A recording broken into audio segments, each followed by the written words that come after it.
Yo, what's popping? So we have the Week 17 Power Rankings coming up.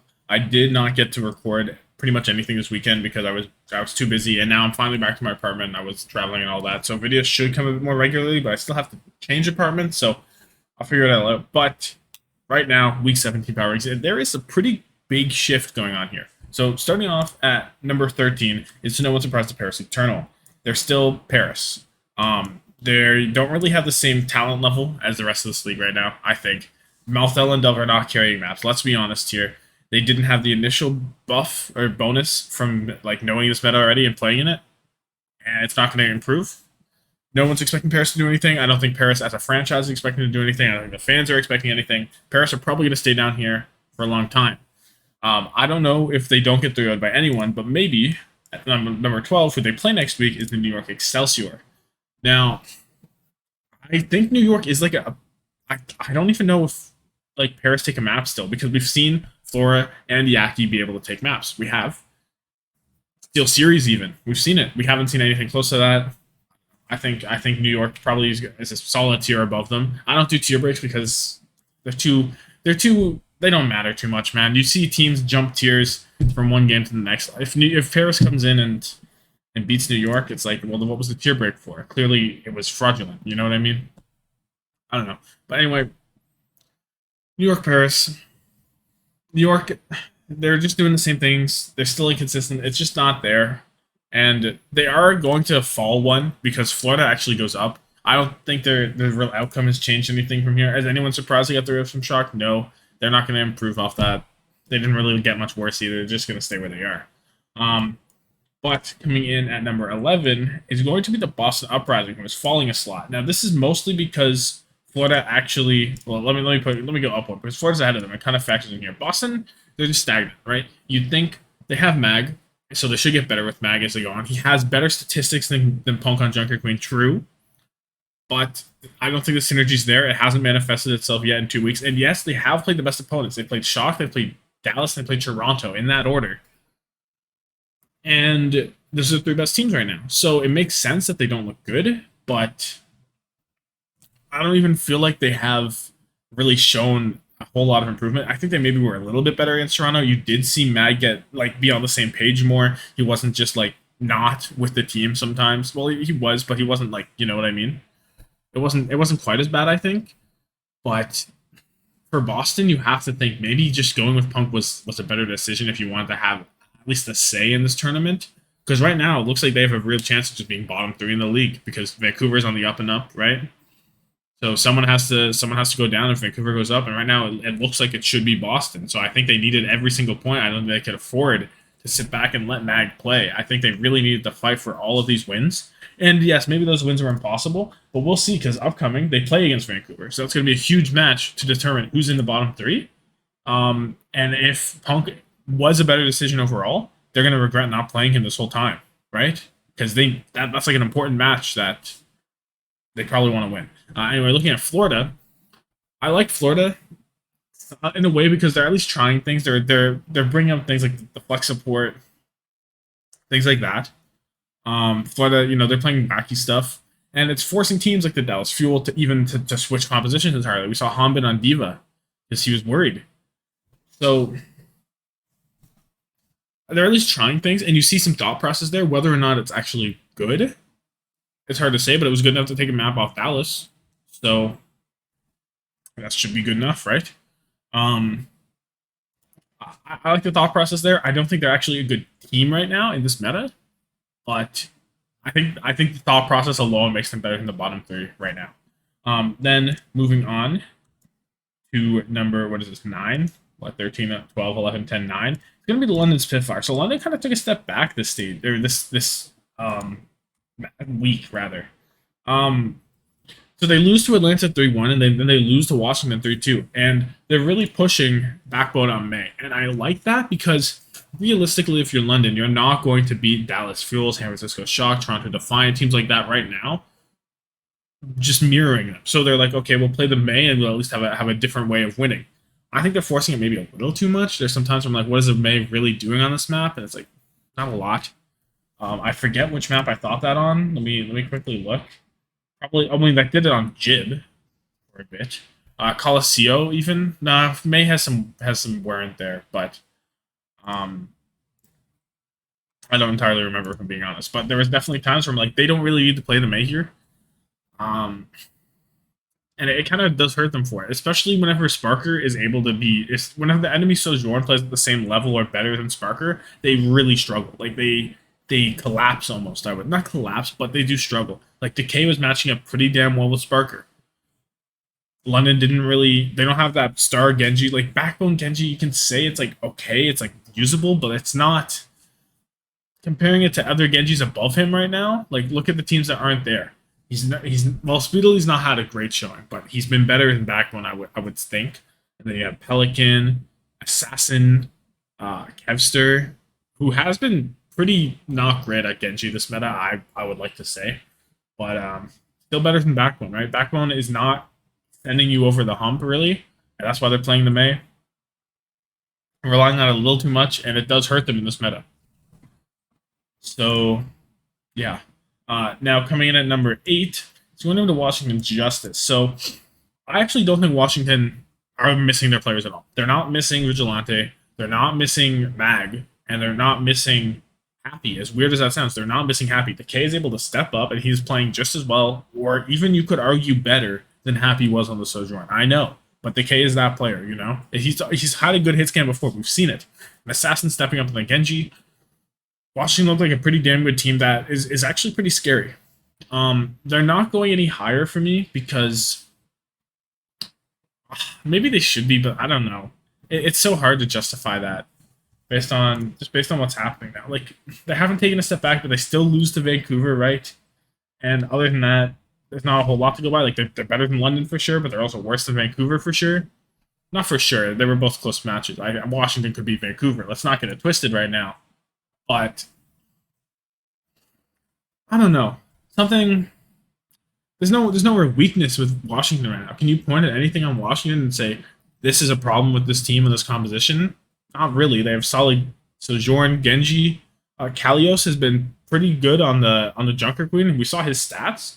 His stats he posted on Twitter. He's like he's topping a lot of them. Well, just a few of them, but he is. And the backline, I have no problem with opener or Krillin. Maybe you could say Krillin Brig isn't like top tier, sure, but it's at least average. I would probably say maybe a little worse if you're nitpicking. Washington's a pretty scary team. It's just there are a lot of good teams above them too. Um, so I am still going to have the LA Gladiators in the top half. Now, there's an argument for them to be below Washington. There's an argument for them to be below London. 3-0 Paris doesn't really say anything, I think, right? I do have some problems with the Gladiators game. They did play space, which is interesting, I guess. I don't know if it says much right now. We'll see whenever they come out against Atlanta, right? They play Atlanta next week. Yeah, they play Atlanta next week. We'll see what happens there if it's going to be Reiner or space. Couldn't tell you, but it'll be interesting to see, and it should be a pretty good game, I would think. I still think there's some bad ultimate usage from Gladiators. I think they're being a bit overconfident a lot of the time. You see Kevster holding on the blade like he's like Shadowbird in Season 1, like waiting for that perfect opportunity, or not wanting to waste the blade if he thinks the fight's winnable and things like that. You see some disconnect in the backline a little bit. Not like, I don't know. It's just like little things that the Gladiators, and it's just piling up against the good teams. That's what it was, because they played, the like 4 very good teams. Because Houston was playing out of their mind in the first week, and then they played the top 3. So I'm not too low on the Gladiators, but if anyone puts them like below London, I'm not too torn up. I would personally only put them below Justice right now. I think they should be better than London, but we'll see. And Happy has been okay. Happy's been solid, but I don't know. I don't know if I expected more from him or what. But I just feel like something's missing with the Gladiators, and it's probably just that solid team synergy that they really should have. But coming in at number, I don't know what this is, 6. Coming in at number 6 is going to be the Vancouver Titans. So Vancouver do fall a bit, right? They kind of have to, because you get 3-0 by Houston and you barely beat Washington. So that 3-0 by Houston really hurt. most of the time you don't expect that. But Aspire is still probably one of the best Sojourns, one of the best solo carry Sojourns. I think it's very safe to say. And this team looks very solid in the meta still. They seem to have a very good hand on engagements, disengagements. My G Pro Wireless is at critical battery level, so watch out. Um, but this team still looks good overall. Yes, maybe they are benefiting from an easier schedule sometimes, because we did just see them get smoked by Houston, right? Like just absolutely smoked. But that win over Washington says that they still at least like a middle of the pack team at worst. So, and I'm pretty sure they're basically locked into the tournament. There's some weird circumstances where they don't make it, but they should be locked in. They look good. I don't know if they're at that next level. I think King has been all right. I don't think he's been great. I think Aspire is the crux of this team, pretty obviously, and we'll see how far he can take them. Really, coming in number 5, we're getting to the top 5 now. It's going to be the Atlanta Reign, who had a pretty good rise. I wasn't sold on them after the Paris. They did look good, but it was against Paris the previous week. But this week, that win over Houston is pretty big, and that win over London is also pretty big. Those are 2 wins that were kind of disputed, but Speedily comes in. He doesn't look fantastic. He wasn't that big, explosive, like rookie of the year candidate right now. But we know he has that potential. We did see him warm up a bit. Maybe he's gotten that. He's shaken off that Echo theory that he was running a little bit. Atlanta should get scarier as they go on. Hawk on Junker Queen. I think Hawk's been a pretty damn good Junker Queen. His statistics show that he's had like the highest damage above and beyond somehow. I don't know. Atlanta have all the tools for success. It's just a matter of getting it. And Vigilante has come in and he's looked great on the brig. They're a real team. Now, I do have Houston above them, obviously, because Houston beat them, but also because it kind of felt like Houston let them into that game a bit, I think. Like, realistically, Houston should have had that game. They kind of let Atlanta in. They were controlling the pace for the first 2 rounds, and then Atlanta, they find a way, as Atlanta does sometimes. But that's just Houston versus Atlanta. It's always going to be a good series. Pelican and Merritt look great again. I don't know what that little boom was against London. I thought I was like, oh, they're going to boom totally, because if you're booming here, who knows where else you boom. I thought the boom was going to continue. It doesn't. They bounce back. That's what you need from a good team. I'm going to slot them in at number 4, because Pelican and Merritt are like built for this meta. Like Pelican is getting better and better as the stage goes on, minus that one blip to London, and he didn't perform that well in the midseason madness, I guess. But I think he's been better and better. Still, Houston's scary. I think Houston's scary. Now, I do still have some questions. I don't know if Lep's been all right, but has he been enough to really push them like further into the top 3? I think it warrants some questioning at least. Like worst case scenario, you have to question that a little bit. But other than that, I guess you can question Dante Junker Queen a bit. I don't think so. I think it's been fine. Houston's a scary team mostly because of Merritt and Merritt and Pelican. I don't know why I said Lip. Looked on the other guys. But now it's going to be the Toronto Defiant coming in 3rd. It's so hard to give Toronto that extra push because Dallas and Shock have shown it consistently throughout the season. Shock, the pinnacle of consistency, right, throughout this season. So it's really hard to push Toronto up there, but I do think they could make a dent into those teams right now. Now, they didn't against Dallas 2 weeks ago. I know that. But Toronto has gotten better and better. So has Dallas, I suppose. But Toronto, basing more around the positional play, have looked better. It's really hard to poke anything into the game. And they're the only team that's really heavily relying on this Ashe, which is heavily playing into their favor because they're positionally so sound. Hoppa isn't like a spectacular Junker Queen mechanically. He just isn't. Like he's all right. His knives aren't that great, but he's hitting his shots. He's hitting his carnage. He's hitting the rampages that are good. But the big thing is positioning is so good, and their disengage is so good. Probably the best in the league, right? That's what Toronto's bringing, and that's why the Ashe is getting so much value because they're playing that kind of playstyle, that very team-oriented playstyle. They're setting themselves apart from the pack, really, because I don't, off the top of my head, not very many teams are playing Ashe nearly as much as Defiant right now. So it's just very interesting to see. And I can't wait for the tournament, really, because Toronto's in, and it's going to be hype. All right, so I paused the video right there because I was trying to decide what I was doing for my top two for sure. I keep going back to Dallas Fuel over Shock because I just think Hanbin makes such a difference. And I like that Dallas are also playing the May at times. You know, a bit of a shakeup there. I like that they're utilizing it. I think it's a good decision because of how good they are at it, and it gives them a different edge. But losing to Florida does make me question it a little bit more. It was a very tough decision for me. I still think Dallas are a better, well-rounded roster and better synergetic than Shock, but Shock have that raw power with Proper that makes it so hard to really discount them. It's tough. These two teams are like pretty neck and neck for me right now, but I'm gonna give Dallas the benefit of the doubt because Hanbin has been insane on the Junker Queen. And Dallas, you can just see the Dallas hive mind in action. And Chalk don't have that hive mind, but the question is, do you need to? It's hard. It's hard.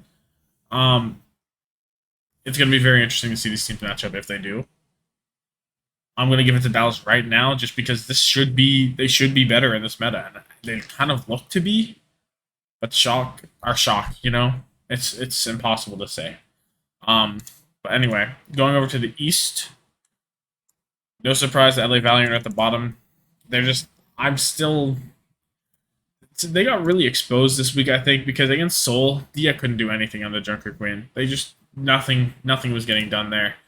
He was getting pressured so hard, and Easyhan, I know there are some people that think I'm too harsh on Easyhan, but I just don't see it the vision compared to any other Sojourn in this league right now, except for Carpe. I guess I give him the edge over Carpe again. Like, look at the East region and look at my previous power rankings. Tell me who Easy Hunt is better than other than Carpe.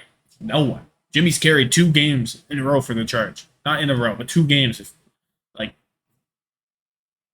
I don't know. Valiant just don't have the pieces together.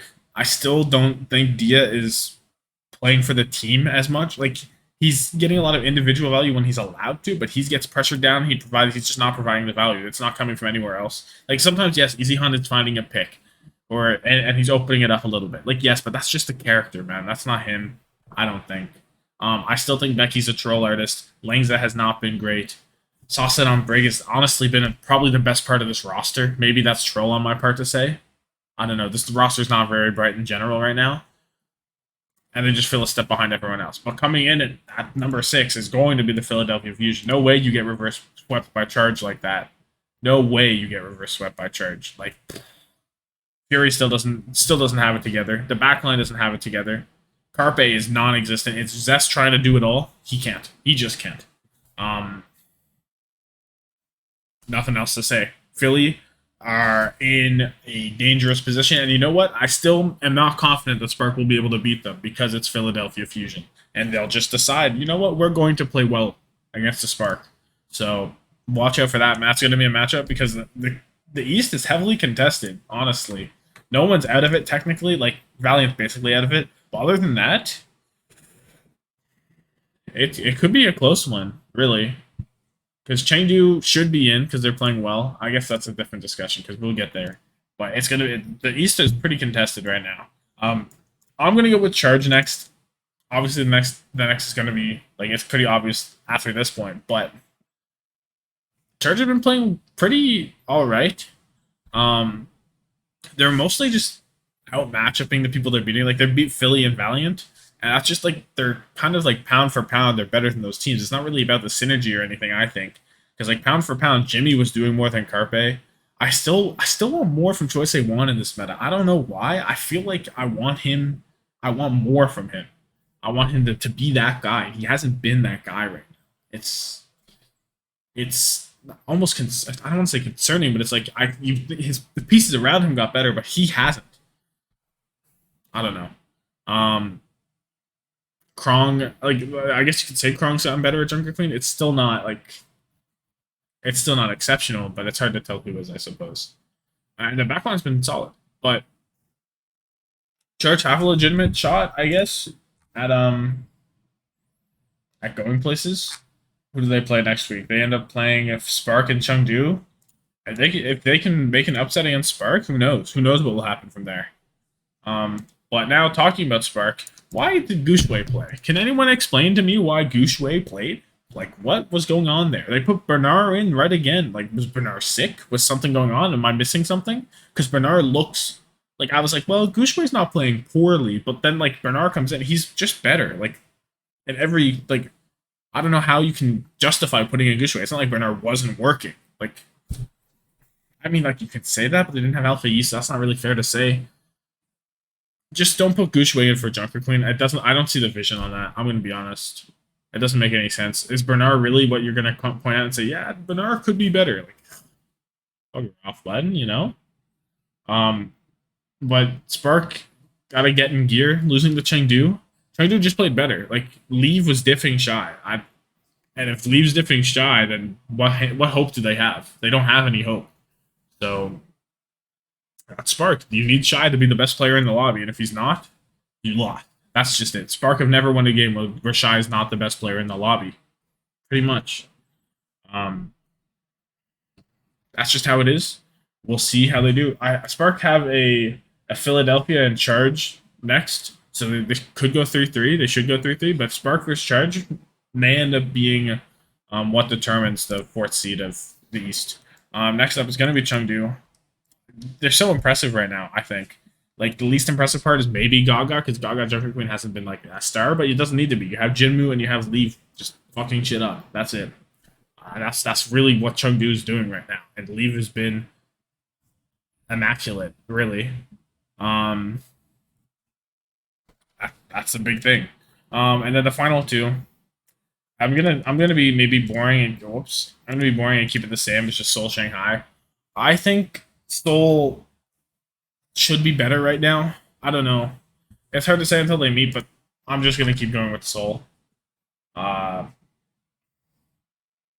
they've done it all. I mean, Shanghai lost them after Philly. You keep that in mind, but it was really Shanghai dominating them in the end. They play this week. Last day of APAC. Last match of APAC. Get ready, buckle in. That'll be a big determiner. But Seoul Dynasty, Stalker is going big. Everyone's going big. Does Shanghai have the Who Are You effect? Like the Who Are You dynamic that you could say? Like Who Are You can just be that guy. So it'll be interesting to see the more conserved Stalker play. Like he's like, you know, versus the Who Are You, I'm going to go kill you play, you know?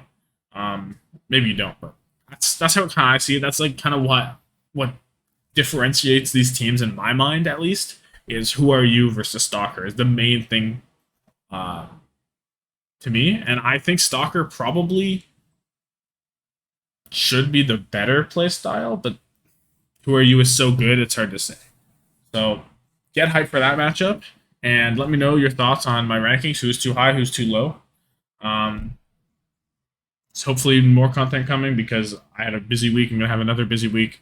Can't guarantee daily uploads right now, but that's it. So anyway, thank you so much for watching. Like if you like and subscribe for more daily Overwatch League, for some Overwatch League content. Daily, maybe next week. Who knows? Have yourself a good one. Deuces.